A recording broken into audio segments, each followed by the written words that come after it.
ચાહે પાર્ટી ભાજપ હોય, કોંગ્રેસ હોય, આમ આદમી પાર્ટી હોય, જે બ્રાહ્મણવાદી પાર્ટીઓ છે એ ઈચ્છતી નથી, ખાલી આપણા લોકોનો ઉપયોગ કરવાનો જાણે છે. આ લોકો લૂંટવાવાળા તો બધા ભેગા જ છે. એ લોકો ગાંધીનગરમાં ભેગા બેસે, એ લોકો દિલ્હીમાં ભેગા બેસે, અહીં ખાલી આપણને ભાગલા પાડવાનું કામ કરી રહ્યા છે. આજે જે વસ્તુ અહીં બની રહ્યું છે એ બહુ ખરાબ છે. એનું કારણ છે કે આદિવાસી સમાજને આ લોકો વેરવિખેર કરવા માંગે છે અને આદિવાસી સમાજને હંમેશા લૂંટવાનું કામ કર્યું. જળ, જમીન, જંગલો, પાણી. ઉકાઈ ડેમ બનાવ્યા.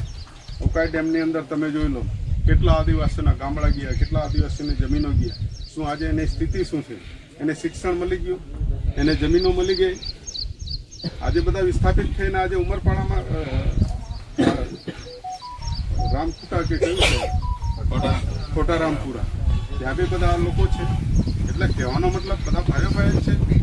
અને જ્યારે બી આ બધું વિસ્થાપિતોનો આજે પ્રશ્ન ઉભા છે, આજે એને કોઈ શિક્ષણ નથી, એના માટે કોઈ સ્પેશિયલ સ્કૂલ નથી.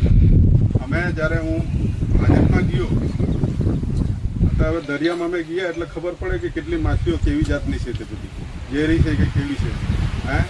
એટલે ખબર પડી કે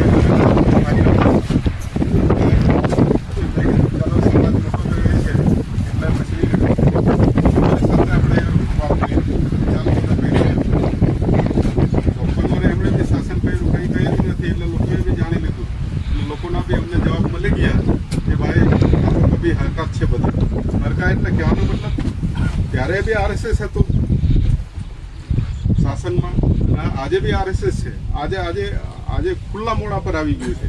એ વખત પાછળથી કામ કરતા હતા આ લોકો.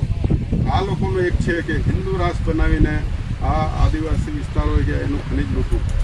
જ્યારે ચૂંટણીઓ આવે ત્યારે આપણને હિન્દુની વાત કરે અને ચૂંટણીઓ પછી આજે કેમ કોઈ એ નથી કરતા. આજે આદિવાસીનો પ્રશ્ન છે. આદિવાસી શિડ્યુલ કાસ્ટમાં રહે છે. બાબા સાહેબ આ શિડ્યુલ 5 એરિયા બનાવ્યો છે અને એ સુરક્ષિત આખા દેશની અંદર જે આપણા 10 રાજ્યો છે અને બીજા બાકીના 6 રાજ્યો છે ત્યાં આગળ શિડ્યુલ 6 ને આપણી ત્યાં શિડ્યુલ 5 છે ને 5ની અંદર 335 છે આપણી ત્યાં પણ આ બધી જોગવાઈઓ કરી છે. આદિવાસી વિસ્તારમાં સરકાર પણ દખલ, કોઈ પણ આ વિસ્તારમાં કારખાનું નાખવાનું હોય, કોઈ અદાણી અંબાણીને જમીનો આપવાની હોય કે રામદેવને આપવાની હોય, એ કોઈનો અધિકાર નથી આ ગામડાઓની અંદર. પણ આ જબરજસ્તી ખોટી રીતે ગેરકાયદેસર એ લોકોએ ઘૂસણખોરી કરી છે. ટ્રાઇબલમાં જેટલી શિડ્યુલ એરિયા જે આવે છે, દાખલા તરીકે ઝઘડિયા, વાલિયા કે નેત્રાણ, ત્યાં આગળ સૌરાષ્ટ્ર અને કાઠિયાવાડી લોકો આવી ગયા. એનું કારણ હું થોડુંક બતાવું, જરા સાંભળજો, કોઈને કંટાળો નહીં આવે. બરાબર છે.